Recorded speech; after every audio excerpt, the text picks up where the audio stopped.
Koyakanlah hatimu, jangan pakaianmu.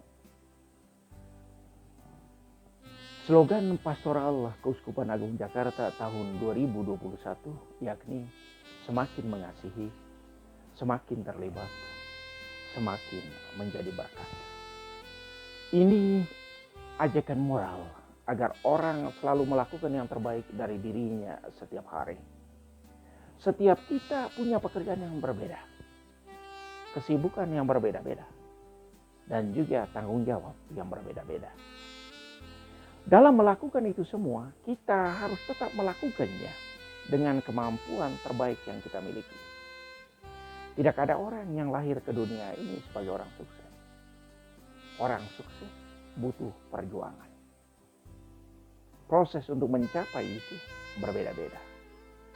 Ajakan Nabi Yoel, koyakkanlah hatimu, bukan pakaianmu.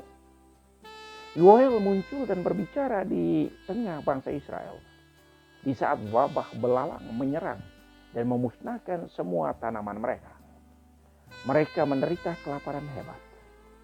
Dalam kitab suci Perjanjian Lama, semua tulah bencana yang terjadi itu diakibatkan oleh karena dosa. Saya pikir apa yang diingatkan oleh kitab suci Perjanjian Lama itu benar. Banjir terjadi karena dosa tidak menghormati lingkungan dan bertindak semena-mena terhadap alam. Pohon ditebang secara besar-besaran, membuang sampah di sembarang tempat, termasuk ke sungai. Hal ini terjadi hampir di setiap tempat. Dan juga terjadi pemburuan yang besar-besaran terhadap marga satwa yang ada. Bahkan ada yang punah. Masih banyak contoh lain lagi. Dosa yang dibuat manusia bisa multidimensi. Orang mengira dosa hanya kepada Tuhan. Padahal dosa itu multi wajah. Ia bisa terhadap sesama, terhadap alam, dan juga terhadap diri sendiri. Dosa itu serentak terjadi bersamaan. Kepada Tuhan, kepada sesama, kepada alam, dan bahkan kepada diri sendiri. Yang menyedihkan adalah orang tidak pernah sadar bahwa ia sedang mencederai hubungannya dengan Tuhan, dengan sesama, dengan alam sekitar, bahkan dengan dirinya sendiri melalui tindakannya. Nabi Yoel mengajak kita agar kembalilah kepada Yahweh yang pengasih dan penyayang. Sekarang ini juga dengan segenap hatimu, sambil berpuasa, sambil menangis dan berkabung. Koyakkan hatimu, bukan pakaianmu.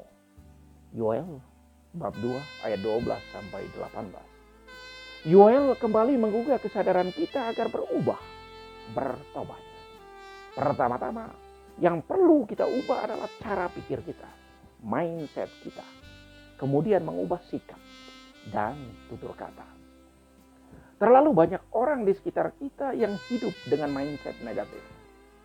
Segala sesuatu mulai dalam pikiran. Untuk kita sukses atau gagal, menjadi baik atau buruk, awalnya mulai dalam pikiran. Orang baru mulai bicara saja, mereka mulai dengan kata negatif. Soalnya, masalahnya, saya tidak bisa, saya tidak tahu, dan banyak tidak lainnya. Kita harus ganti kata-kata negatif itu. Soalnya diganti dengan ada hal yang perlu dipikirkan. Kata masalahnya kita ganti dengan banyak cara yang kita bisa buat sambil memikirkan. Saya tidak bisa, diganti dengan saya belum bisa. Saya tidak tahu, diganti dengan saya butuh belajar lagi. Mari kita budayakan cara berpikir positif dengan menggunakan kata-kata positif.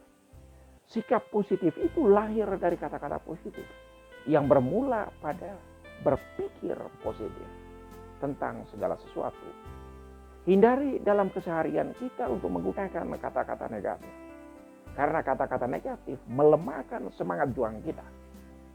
Bahasamu adalah karaktermu. Wow, sedahsyat itu ya.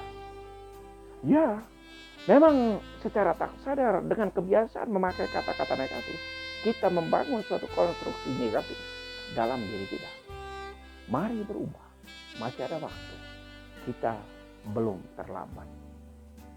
Hal-hal yang perlu diperhatikan dalam hidup setiap hari. Jangan kamu melakukan kewajiban agamamu di depan mata orang untuk dilihat orang. Kalau memberi sesuatu kepada orang miskin, jangan supaya dipuji orang. Melakukan amal kasih yang lahir dari kesadaran hati yang tulus. Jangan tangan kirimu mengetahui apa yang diperbuat oleh tangan kananmu. Berdoa jangan untuk dilihat orang. Masuklah ke dalam kamar dan berdoalah di sana. Kalau berpuasa janganlah membuat mukamu muram, tetapi basuhlah mukamu dan tampillah gembira. Kita harus gembira dengan puasa yang kita buat.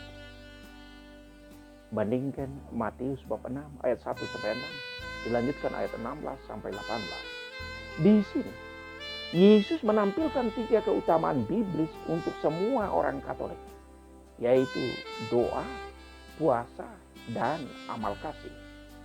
Ketiga hal ini saling membantu dan mendukung satu sama lainnya. Orang yang tekun berdoa pasti mereka bisa berpuasa. Orang yang tekun berdoa pasti mereka bisa melakukan puasa dengan baik.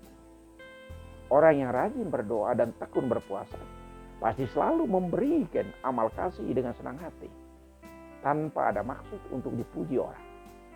Puasa tanpa doa, itu namanya diet. Puasa tanpa amal kasih, itu namanya penghematan.